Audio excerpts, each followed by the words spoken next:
이제 다음 주에 그 이제 2부 연합 예배를 드리죠. 11시 예배를. 그래서 10시 40분부터 찬양으로 시작이 되고요. 그래서 성찬식이 있습니다. 그래서 다음 주에 이제 있을 성찬식을 좀 의미를 좀 더 알고 참여하면 좋을 것 같아서 오늘은 성찬에 대한 말씀을 나누려고 합니다. 그래서 오늘은 성찬식이 어떻게 시작되었는지를 통해서 왜 성찬을 해야 되는지 나누고 또 성찬식이 어떤 의미가 있는지 보도록 하겠습니다. 그리고 성찬식으로 우리가 누리게 되는 것을 나누도록 하겠습니다. 일단 성찬이 어떻게 시작되었는지를 통해서 왜 성찬을 해야 되는지 나누려고 합니다. 여러분들 성찬식 하면 생각나는 그림 있지 않아요? 어떤 그림이죠? 네, 최후의 만찬이죠. 최후의 만찬 이제 유명한 그림인데 이게 예수님께서 십자가를 지시기 전날에 그 제자들과 함께 만찬을 하시면서 그때 성찬을 하셨죠. 그때에 이 예수님께서 하셨던 그 성찬은 어떤 날에 했던 거냐면 사실 유월절에 했던 겁니다. 그래서 유월절을 기념해서 이미 유대인들은 그날을 다 기념을 했기 때문에 예수님 또한 이 유월절을 기념하면서 이 성찬식을 진행을 했던 것입니다. 그런데 그렇기 때문에 사실 우리가 이 최후의 만찬으로 알고 있는 그 사건을 그림으로는 이제 우리가 최후의 만찬으로 알고 있되 이 사건만큼은 유월절 만찬으로 알고 계시면 좀 더 좋습니다. 유월절에 이제 예수님께서 함께 식사를 했던 거기 때문에 그래서 이 유월절 그 만찬을 예수님께서는 빵과 포도주로 했는데 사실 이게 언제 시작이 된 거냐면 출애굽 당시에 예수님께서 이 이스라엘 백성들이 이 애굽에서 종노릇할 때 그 종노릇할 때 거기서 출애굽하게 되는데 그 출애굽하는 과정에서 10가지 재앙을 경험을 하죠. 10가지 재앙을 경험하는데 마지막 재앙이 뭐죠? 장자의 죽음. 네, 맞습니다. 장자의 죽음인데 그 장자의 죽음을 이스라엘 백성들은 넘어가죠. 그래서 이제 유월절 패스오버리라고도 하고 그런데 그 이유가 양의 피가 어디에 발려 있어서 네, 문설주와 문 좌우 임방에 발려 있어서 그 죽음이 넘어가게 되죠. 근데 만약에 그 집 안에서 이 피가 발려 있는 집 안에서 만약에 그 안에서 부부가 서로 싸우고 있어요. 죄를 짓고 있어요. 가족이 막 죄를 짓고 있어요. 그럴 때 그 죽음이 넘어갔을까요? 넘어갔을까요? 네, 넘어갔습니다. 안에서 무슨 일이 일어났든지 그 죽음을 넘어간 이유는 그 근거는 양의 피가 발려져 있느냐 없느냐에 따라서였어요. 그래서 이것은 우리의 신앙과 되게 밀접하죠. 우리가 예수 그리스도를 믿느냐 안 믿느냐에 따라서 우리의 상태와 상관없이 우리 안에 예수 그리스도의 그 향한 믿음, 그 예수 그리스도의 피, 보혈의 피를 우리가 믿음으로써 우리에게 죄의 심판이 넘어간다라는 그 믿음과 이제 유사합니다. 그래서 이어지는 것이죠. 그렇게 이제 유월절이 이 엄청나게 큰 이 엄청 하나님의 은혜 안에서 하나님의 심판과 은혜 안에서 이스라엘 백성들이 이집트에서 탈출하게 되고 그리고 이스라엘 백성들이 그 날을 이제 기념하면서 유월절을 다 지켰습니다. 이 날을 이제 지키는 것에 있어서 가장 이제 중요하다고 할 수 있는 게 양의 피가 있어야겠죠. 그래서 양을 잡았습니다. 그리고 양을 잡고 양고기를 먹었죠. 그래서 이 날은 어떻게 보면 우리나라의 설 명절만큼 엄청 큰 명절이었어요. 이스라엘 백성들에게는. 근데 그만큼 이 큰 명절에 중요했던 거는 양고기였고 양을 항상 먹었는데 예수님께서는 이때 양고기가 없었습니다. 왜 그랬을까요? 예수님이 가난해서 혹은 바빠서 없었을까요? 아무리 그런 상황이라 하더라도 예수님이 의도적으로 필요하다고 생각했으면은 분명히 있었을 겁니다. 그런데 오히려 예수님은 의도적으로 없어야 된다고 생각하신 거죠. 그래서 양고기가 없었던 것입니다. 그리고 양고기 없이 그 유월절을 기념하면서 지내고 있었던 거죠. 예수님이 의도했던 것은 그 양이 이제 자신이 될 거다라는 것을 의미하는 거였습니다. 그래서 예수님께서는 이제 빵과 포도주를 함께 먹고 마시는데 빵과 포도주는 그 당시에 굉장히 익숙한 음식이었어요. 그들에게. 그래서 어, 그 당시에 익숙했던 음식으로 저희에겐 뭐 밥과 국 같은 거죠. 그래서 익숙한 음식으로 먹고 마시면서 예수님께서 이런 말씀을 하십니다. 빵을 가지고 축복하신 후에 떼어 제자들에게 주시며 내 몸이라라고 말씀을 하십니다. 그리고 잔을 가지고 기도하신 후에 제자들에게 포도주를 따라서 주시면서 죄 사함을 얻게 하려고 많은 사람을 위해 흘린 피라고 말씀을 하십니다. 이게 이제 우리가 딱 명확하게 알 수 있는 성찬의 시작이죠. 그리고 누가복음에서는 이것을 행하여 나를 기념하라라고 명령까지 하십니다. 그래서 우리가 성찬의 시작인 예수님께서 이 성찬을 시작하심과 동시에 우리에게 이것을 행하면서 기념하라고 명령을 하셨기 때문에 우리는 성찬식을 해야 하는 것입니다. 그래서 성찬식을 해야 하는 근거가 여기에 있는 것이죠. 그리고 나서 사실 근데 예수님께서 성찬을 시작했다라고 할 수 있는 시점은 사실 이때는 아니에요. 이미 예수님은 이전부터 성찬을 행했습니다. 대표적으로 알 수 있는 게 오병이어 사건이에요. 우리가 그냥 이제 물고기가 많아지고 빵이 많아지고 이렇게 생각을 하는데 그 가운데서 예수님께서 이 성찬을 진행하는 것과 거의 유사하게 진행을 합니다. 축사하시고 나눠줍니다. 그리고 그 가운데 함께 거기 있는 사람들이 함께 먹게 되는 것이죠. 이러한 것들이 사실 이 성찬에 대해서 연구하는 학자들은 이미 이때 이전부터 예수님께서 성찬을 하셨다라고 말씀을 하고 있습니다. 그렇게 이제 제자들이 이 성찬식을 경험하고 예수님의 죽음과 부활 후에 예수님을 만나고 예수님이 승천하신 후에 이제 교회를 세우고 교회에서 이제 성찬을 하게 됩니다. 성찬식을 계속해서 하게 되는데 지금 저희는 사실 이제 예배하면 뭐가 생각나죠? 예배에서 좀 제일 중요하다 생각하는 것 뭐라고 생각하죠? 보통 없나요? 네, 설교를 많이 생각하죠, 그죠?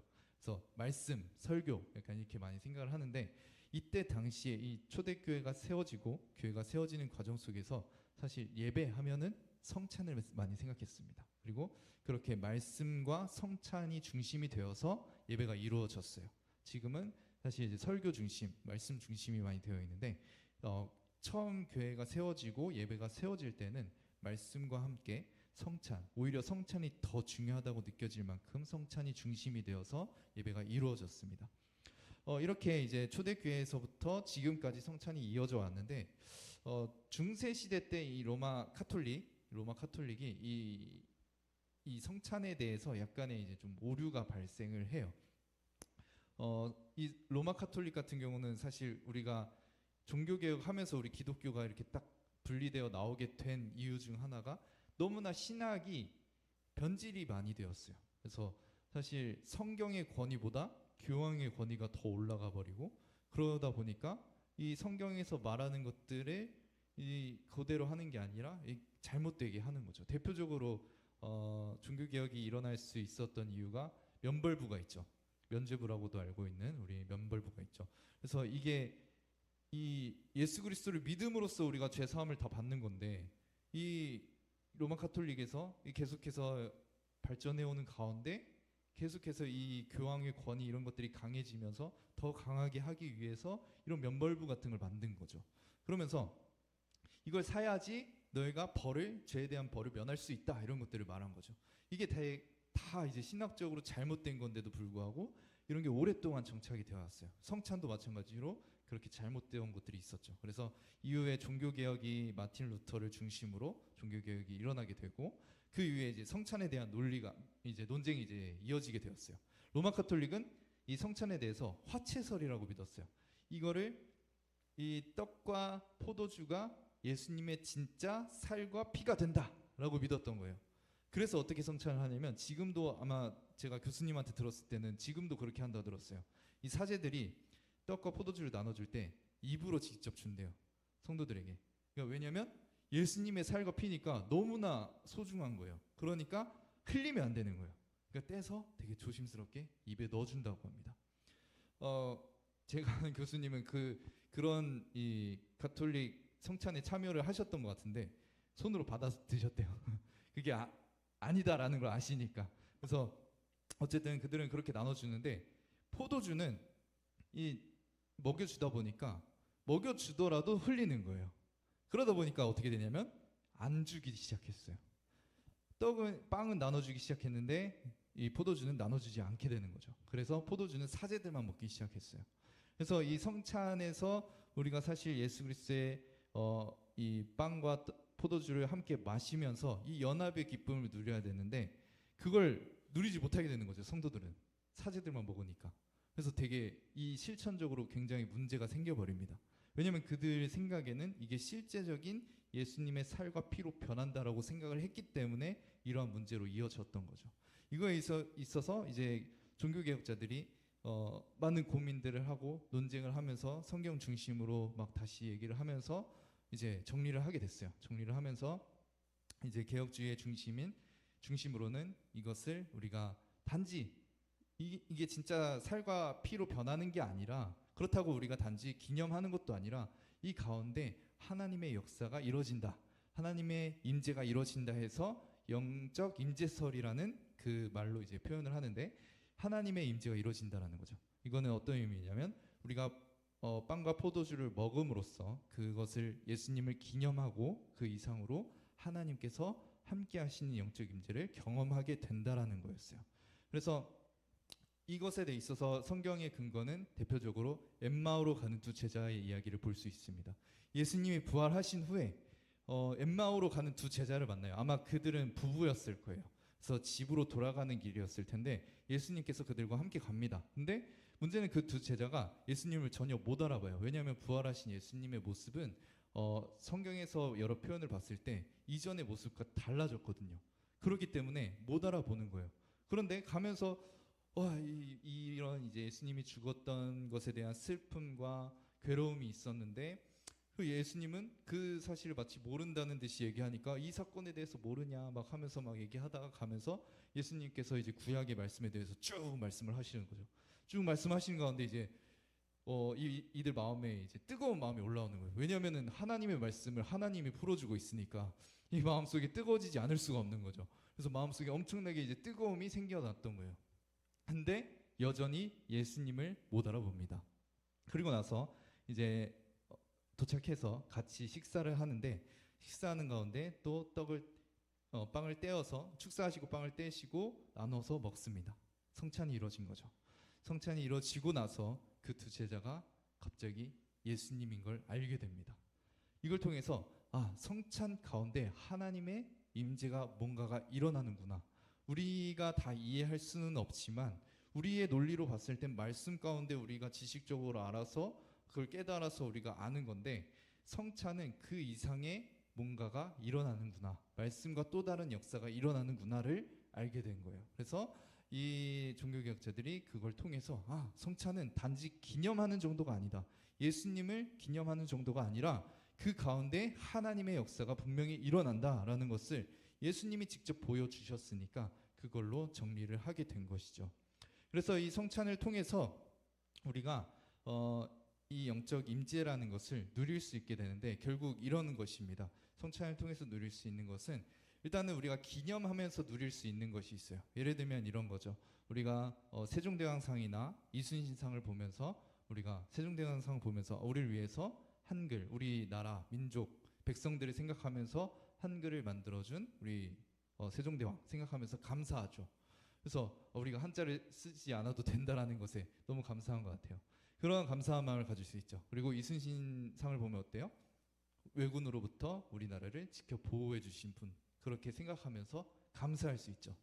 우리가 성찬을 하면서 그걸 누릴 수가 있습니다. 성찬을 통해서 예수 그리스도께서 우리를 위해서 죽으시고 부활하셨지라는 것을 눈으로 봅니다. 빵이 찢겨지는 걸 보고요. 포도주가 따라지는 걸 봅니다. 물론 이거는 교회마다 하는 방식은 조금씩 다른데 예수님께서 하신 것은 그거였어요. 빵을 찢습니다. 그리고 포도주를 잔에 따르세요. 그래서 그걸 통해서 이 보여지는 거예요. 그래서 보는 걸 통해서 예수님께서 우리를 위해서 나를 위해서 찢기셨지. 그리고 피를 흘리셨지. 그걸 봅니다. 그리고 그걸 기념하면서 기억합니다. 하나님의 은혜를 예수 그리스도의 사랑을 기억하는 것이죠. 그래서 이 성찬식은 한편으로는 눈으로 보는 말씀이라는 별명이 있어요. 성경을 읽는 거라면 성찬은 눈으로 보여지는 실제적으로 보여지는 말씀이다라고는 별명이 있습니다. 그래서 그걸 봄으로써 기념하며 기억하는 것이죠. 또한 이제 성찬식은 이 연합을 누리게 하는데, 예수님과의 연합을 누리게 하는데, 우리가 먹고 마시는 건 어떻게 되죠? 우리의 몸속에서 우리의 몸의 일부가 됩니다. 네, 살이 되고 피가 되죠. 성찬식 때 먹는 빵과 포도주도 마찬가지로 우리의 살과 피가 됩니다. 자, 이 과정을 통해서 예수님의 살과 예수님의 피가 나와 연합을 한다는 것을 몸으로 체험할 수 있는 거예요. 그래서 이것은 이제 이 체험적으로 하나님과의 연합을 누리게 하는 경험을 하게 합니다. 그리고 이 가운데서 이제 영적인 이 임재, 하나님의 임재를 경험할 수 있는 거죠. 하나님께서 실제로 우리와 함께 하시고 연합하시고 그 사랑을 주시는구나라는 것을 경험할 수 있습니다. 이것은 그러니까 사람마다 조금씩 다를 수 있지만 결국에는 중요한 것은 이 과정 속에서 하나님을 누리게 된다는 거예요. 하나님의 정말 그 사랑이 넘치시는 하나님 자체를 누릴 수 있게 된다는 겁니다. 이것이 이제 성찬을 통해서 우리가 누릴 수 있게 되는 것인데, 더 나아가서 어떤 것을 누릴 수 있냐면, 이 빵을 먹고 포도주를 마신 나 혼자만 먹고 마신 게 아니라 우리 교회 성도들이 함께 먹고 마십니다. 예수님의 살과 피라고 하는 것을, 한 몸이신 예수 그리스도를 우리 공동체가, 여러 명이 있는 교회 공동체가 함께 먹고 마십니다. 그리고 예수님과의 연합을 누리죠.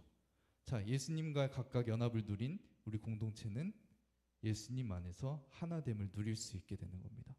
그래서 이 성찬 같은 경우는 예배에서 굉장히 독특한 역할을 하고 있어요. 예배의 순서는 되게 우리가 다양한데, 그 순서 속에서 각 순서마다 특징이 있어요. 말씀 같은 경우는 하나님이 우리에게 주시는 것, 위에서부터 내려오는 거죠. 찬양 같은 거는 어떻죠? 우리가 하나님께 올려드리는 거죠. 자, 기도도 마찬가지로 올려드리는 거죠. 광고 같은 경우는 사실 요즘에는 우리가 행사 광고가 사실 좀 많긴 한데, 광고도 사실은 이 성도의 교제를 누리게 합니다. 성도의 소식들을 나누고, 그러면서 그 소식들을 통해서 성도의 교제를 누리는 것 중에 하나가 광고의 역할이기도 하고, 그리고 교제하는 것들, 이제 서로 인사하거나 이런 것들은 성도들 간의 이 교제를 누리게 하죠.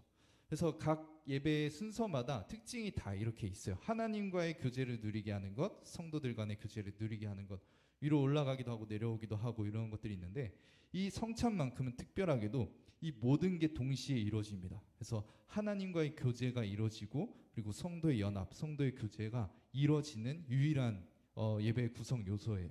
그래서 이 성찬 같은 경우는 정말 하나님과의 연합을 누리면서 성도들 간의 연합을 누릴 수 있는 귀한 시간인 것입니다. 중요한 것은 이것을 우리가 어떻게 참여해야 하는가에 대해서 생각해야 돼요. 일단 먼저 세례받은 자 그리고 입교한 자가 참여해야 되는데, 이 이유는 우리가 예수님을 오해할 수 있는 게, 마치 성찬을 하면 세례나 성찬을 통해서 우리가 구원의 능력이 있다라고 생각할 수 있는데, 그건 아니에요. 우리가 구원받는 그 근거는 오직 예수 그리스도께만 있습니다. 그리고 예수 그리스도 안에서 세례받고 성찬하는 그것이 은혜로 누릴 수 있는 것들이거든요. 그런데 이 성찬에 참여할 때 우리가 세례를 받은 자만이 참여할 수 있게 되는데, 이것은 혹여나 성찬을 잘못 이해하고 참여하게 되면 자신의 죄를 먹고 마시는 것이 될 수 있기 때문에 성경에서도 제한하고 있습니다. 그래서 실제로 우리는 세례받은 자, 입교한 자만이 이 성찬에 참여할 수 있다라고 하는 것이죠. 그래서 오히려 그렇다고 해서 이제 새로 오신 분들이나 세례받지 못한 분들이 그러면은 성찬에 참여하지 않으면은 너무 그 자리가 불편한 거 아닌가라고 생각할 수 있는데, 앞서 말씀드린 것처럼 성찬은 보이는 말씀이기도 합니다. 그래서 그 자리에서 보는 것만으로도 은혜가 돼요. 그래서 보는 것으로 참여하는 것도 은혜가 되기 때문에 세례받지 않은 분들이 와서 참여해도 좋습니다. 물론 먹고 마시는 건 안 되지만, 더 나아가서 만약에 정말 우리가 이 성찬의 기쁨을 누리고 있다면, 이 믿지 않는 사람이나 세례받지 않는 사람들이 그 성찬을 통해서 우리가 그 기쁨을 누리고 있다면, 그걸 보면서 성찬을 기대할 수 있게 돼요. 내가 나중에 세례를 받으면 이 성찬에 참여할 수 있겠지라는 기대감을 갖게 됩니다. 실제로 그런 일들은 많이 있었어요. 그래서 성찬이 굉장히 중요시 여겨지고 세례받지 못한 자들이 따로 있었지만 그들이 정말 사모하면서 그날을 기다리면서 세례를 받기를 소망했던 역사적인 일들도 많이 있습니다. 사실 그 일이 이루어져야 되는 거죠, 우리 안에서. 그리고 이 세례받고 입교한 자가 참여할 수 있는데, 물론 세례받고 입교한 자도 참여하지 못하는 순간들이 있습니다. 어떤 순간들이냐면 회개하지 않는 마음, 그러니까 회개하지 않는 마음이 우리 가운데 있다면 참여할 수 없어요. 물론 이 성찬은 죄인들이 참여하는 게 맞습니다. 죄인이기 때문에 필요한 거예요, 사실은. 근데 이 죄인이지만 내가 죄를 알지만 이 죄를 인정하지 않고 혹은 이 죄에 대해서 내가 돌이키고 싶은 마음이 조금도 없다면 성찬에 참여할 수 없습니다. 이게 되게 조금의 차이일 수 있는데 이런 마음이에요. 내 죄가 너무 심각하다는 걸 알아요. 혹은 내가 바뀌고 싶다라는 마음이 있어요. 이 죄에 대해서 인식하고 내가 이 죄를 저지르면 안 되지라는 생각이 있어요. 근데 도저히 끊을 수가 없는 거예요. 그때 하나님께 구하는 거죠. 하나님, 이 죄를 내가 끊어내고 싶은데 끊어낼 수가 없습니다. 너무나 괴롭습니다. 이런 마음이 있다면 성찬에 참여할 수 있습니다. 그런데 성찬에 참여할 수 없는 마음, 이런 거예요. 죄가 있는데 내 죄가 여전히 즐겁고 나는 이 죄를 계속 짓고 싶어요. 하나님, 뭐 성찬 뭐 괜찮아요. 그냥 이 죄에 대해서 내가 계속 참여하고 싶습니다. 계속 하고 싶습니다. 이런 마음이 있다면, 회개하고 싶어하는 마음이 없다면 그때서는 이 성찬에 참여하는 것을 스스로 제한해야 됩니다. 왜냐하면 만약에 그런 마음으로 성찬에 참여하게 되면 오히려 이 예수 그리스도의 그 연합의 기쁨이 아니라 죄를 향한 마음과 방향으로 죄를 먹고 마시는 일이 되기 때문이에요. 그래서 그 결과는 은혜가 아니라, 하나님의 은혜가 아니라 오히려 하나님의 심판을 받게 되는 일인 거죠. 내 죄를 먹고 마시는 일이 되니까. 그래서 이 성찬에 참여할 때 중요한 것은 우리가 회개하는 마음으로, 정말 나의 죄에 대해서 스스로의 이 탄식하는 마음, 가난한 마음, 애통한 마음으로 하나님께 나아가고 예수 그리스도께 나아가면서 예수 그리스도의 그 살과 피를 먹으면서 그 은혜들을 누리는 거죠. 이것이 이제 성찬에서 우리가 누릴 수 있는 것입니다. 그래서 사실 성찬의 의미는 더 많이 있고, 정말 제가 성찬에 대해서 공부하면 공부할수록 이거는 정말 많이 하면 할수록 좋은 거구나라는 것을 깨닫게 되었는데, 그만큼 이 성찬에 담겨져 있는 의미가 그러면 이 시간에서 다 말할 수 없을 만큼 너무나 깊고 많이 있습니다. 그것을 우리가 이 지식적으로는 다 이 시간에 다 알 수는 없다 하더라도 경험적으로 참여하면서 그 은혜들을 알아갔으면 좋겠어요. 우리 다음 주에 있을 그 성찬을 여러분들이 기대하면서 정말 그곳에 있을 하나님의 은혜를 기대하고 사모하면서 나아갔으면 좋겠습니다. 우리가 성찬을 할 수 있는 그 근거가, 이 예수 그리스도의 피와 살을 먹을 수 있는 근거가 결국 예수 그리스도가 실제로 자신의 살이 찢기셨기 때문에, 그리고 진짜로 피를 흘리셨기 때문에 우리가 하나님께 이 나아갈 수 있는 예배를 드리는 거고, 그리고 성찬을 할 수 있는 것입니다. 오늘 그 일부 예배 때 그 그레이스 찬양단 그 권사님들이 이렇게 찬양을 하셨는데, 그때 영상을 하나 틀어달라고 하셔가지고 패션 오브 크라이스트 영화의 그 일부분을 편집해서 이제 띄웠는데, 정말 너무 오랜만에 봤는데 너무 잔인하더라고요. 그래서 이렇게 잔인하게 만들었나라고 생각이 딱 들었다가도 실제는 더 심각했지, 실제는 더 끔찍했지, 진짜 예수님의 살이 찢기셨지, 하나님이신 분이 진짜로 그렇게 살이 찢기셨지 라는 것을 다시 한번 생각해 볼 수 있었습니다. 예수님께서 저와 여러분들을 위해서 정말 그냥 단지 우리가 그 지난주에 새가족반 책에서 나눴던 것처럼 단지 그냥 구원하는 것, 죄에서 용서하는 것으로 끝내지 않고 하나님의 자녀, 하나님의 가족이 되기까지 하기 위해서 그 일을 행하셨다는 것을 기억하면서 정말 예수 그리스도의 완전한 연합, 그 일을 이루시기 위해서 그 일을 하셨다라는 것을 생각하면서 정말 이 성찬을 기대하고 정말 바라면서 기도하면서 참여했으면 좋겠습니다. 그래서 다음 주에 있을 그 성찬에 우리가 기쁨으로 나아가고, 그래서 예수 그리스도의 그 살과 피가 찢기시고 흘리시는 걸 보면서 우리가 다시 한번 그 그리스도의 사랑을 묵상하고 그 은혜들을 누리며 또 동시에 그것을 누리고 있는 우리 교회 공동체가 한 몸이라는 것을 기억하면서 예수 그리스도 안에서 한 몸이라는 걸 기억하면서 그 은혜들을 함께 누리고 세워져가는 우리 교회가 되었으면 좋겠습니다. 그래서 우리가 소망하면서 나아갔으면 좋겠습니다. 오늘은 제가 마무리 기도하려고 하는데요. 이 기도는